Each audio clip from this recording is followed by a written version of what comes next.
Hi hello வணக்கம். நான் தஞ்சை தமிழச்சி. எப்படி இருக்கீங்க? நல்லா இருக்கீங்களா? முன்னாடி சட்டிக்கிழங்கு அறுவடை பண்ணணும். இப்போ சேப்பங்கிழங்கு. இது தாமரை இலைமேரியே இருக்குது பாருங்க. இதோட லீஃபெல்லாம் இதில் நடுவில் இவங்க காய்ச்சிட்டாங்க. இது மாடிக்கு ஏற்றி விட்ருக்கேன். இந்த மஞ்சள் பூசணி இருக்குதுல்ல, அது மாடியில் ஒரு 2 போட்டிருக்கு.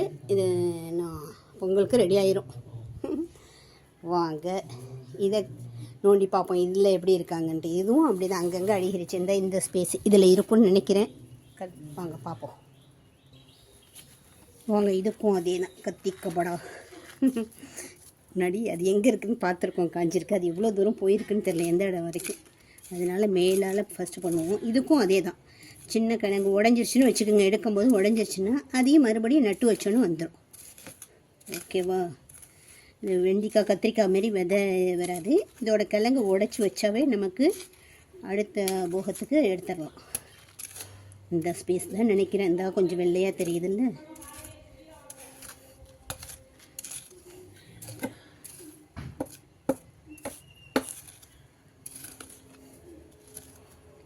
வீடியோவில் இருக்கீங்களா? பார்க்குறீங்களா? நான் கரெக்டாக வச்சுருக்கேன்னா?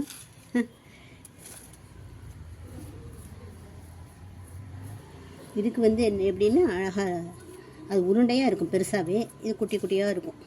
அவ்வளோதான் வித்தியாசம் அதுக்கு. இதை நல்லா வேக வச்சு உரிச்சிட்டு சிப்ஸ் மாரி போட்டுக்குவாங்க, மசாலா தடவி.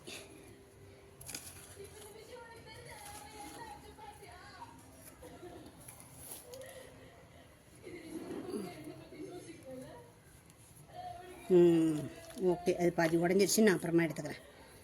இந்த இப்படி தான் இருக்கும் கிழங்கு ஐட்டமே. இப்படி தான் இது அப்படியே தோலோடு நல்லா கழுவிட்டு வேக வச்சு உரிச்சிட்டு. இது நல்லா பெருசாக இருக்குது பார்த்தீங்களா? கடையில் இருக்கிறதுனா சும்மா இருக்குது. இது காசுக்கு ஏற்ற மாரி இருக்கும். இதில் அப்படியே வேக வச்சுருவாங்க உடைச்சிட்டு. இதுவும் அப்படி தான். அடுத்ததில் பார்ப்போம். அது கொஞ்சம் பெருசாக இருக்குதான்னு பார்ப்போம். எங்கெங்கே இருக்குதுன்னே தெரியல. இப்போ இந்த வேலை கொஞ்சம் பெருசாக இருக்குது. இருங்க பார்த்துட்டு அதுக்கப்புறம் ஆன் பண்ணுறேன். இந்த இலையோட இது கொஞ்சம் பெருசாக இருந்தது. பார்ப்போம் எப்படி இருக்குது. தெரியுது உங்களுக்கு வீடியோ? அப்படிங்க. இது பக்கத்தில் சட்டி கிழங்கு அதுவாக முளைச்சி வந்துருக்கு பாருங்க. ஆஹா, கிழங்குலாம் உடஞ்சிருச்சு. இது கொஞ்சம் தேறி இருக்குது, பெருசாக இருக்குது பார்த்தீங்களா இந்த கிழங்கு? நல்லா உருளைக்கிழங்கு சைஸுக்கு வந்திருக்கு. நல்லா பெருசாக தேறி இருக்குது. இது பரவாயில்ல, அறுவடை பண்ணது. உண்டாக இருக்கும். நோண்டி பார்த்தோன்னா தெரியும். இந்த பாருங்கள். இதுதான் என்னென்ன உடஞ்சி சவுண்டு வந்துருச்சுன்னு பார்த்தேன். அப்படியே தோலை உரிச்சிட்டு நம்ம வேக வச்சு பண்ண வேண்டியதான். ஓகே, சட்டிக்கிழங்குன்னா ரெடி ஆகலை. அது கொஞ்சம் இதாக இருக்குது. உங்கள் வீடியோக்காக இதை எடுத்தேன். இது நல்லா தேறி இருக்குது. இதுமாரி இருந்ததுன்னு வச்சுக்கோங்க, சிப்ஸுக்கு நல்லாயிருக்கும். ஓகேவா? கழுவுனதுக்கப்புறம் இதுமாரி இருக்கும். இது இந்த குட்டி குட்டி பீஸ் இது கூட நம்ம சமையல் பண்ணிடலாம். இது குட்டியாக இருக்குது பார்த்தீங்களா? இந்த முடிச்சு இதை இதில் மண்ணில் புதைச்சி வச்சாலும் அடுத்த சாகுபடி பண்ணிக்கலாம். ஓகேவா? சட்டிக்கிழங்கு பார்த்துட்டோம், சேப்பக்கிழங்கு பார்த்துட்டோம்.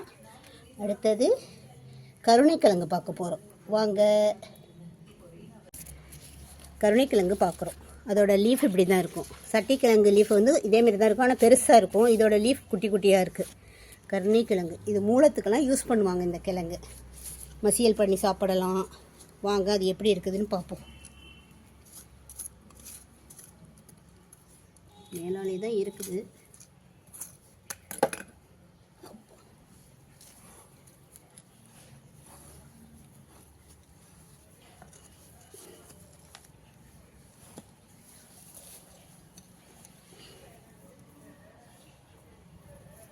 இது என்ன பரவலாக போயிடுச்சு, எங்கெங்கேயோ போயிடுச்சே.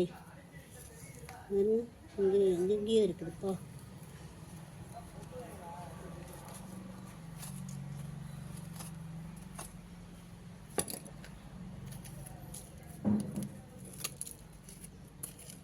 சக்கரவள்ளி கிழங்கு தான் நம்மள்கிட்ட இல்லை.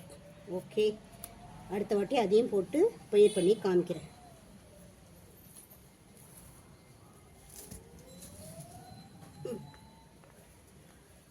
தோராயமாக எடுக்கிறேன். எது எது உடஞ்சி வருது பார்ப்போம். அப்போ செம பெருசாக இருக்குது செல்விப்பா இது.